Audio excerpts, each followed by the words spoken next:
Welcome to Ra Max academy. இந்த வீடியோவில் டிஎன்பிசியில் காலம் வேலையின் டாப்பிக்லேருந்து சம் கேட்பாங்க. அதுலேருந்து ஒரு சம் பார்க்கலாம். ஏ என்பவர் ஒரு வேலையை 90 நாட்களிலும் பி என்பவர் 30 நாட்களிலும் செய்து முடிப்பார்கள். அவ்விருவரும் சேர்ந்து அவ்வேலையை செய்து முடிக்க எத்தனை நாட்கள் ஆகும் அப்படின்னு கேட்டிருக்காங்க. இந்த ஆன்சர் ஆப்ஷன் பி 22 நாட்கள். அதை எப்படி கண்டுபிடிக்கிறதுங்கிறத பார்க்கலாம். ஏங்கிறவர் 90 நாட்களில் ஒரு வேலையை முடிக்காங்க. பிங்கிறவங்க 30 நாட்களில்.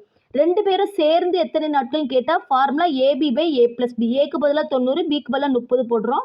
இப்போ இது ரெண்டையும் மல்டிப்ளை பண்ணால் 2700, இது ரெண்டையும் ஆட் பண்ணால் 120. இப்போ 0 கேன்சல் ஆயிரும். 270 12ஆல் டிவைட் பண்ண போகிறோம். ஃபஸ்ட்டு 3 டேபிளில் கட் கொடுக்குறோம். இப்போ 90/4ன்னு கிடைக்கும்.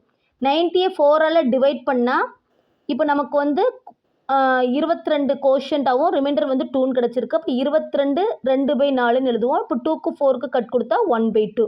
அப்போ 22 நாட்கள்ங்கிறது தான் சரியான பதில். ரெண்டு பேரும் சேர்ந்து செய்கிறதுக்கான ஃபார்முலா இதுதான். Thank you friends.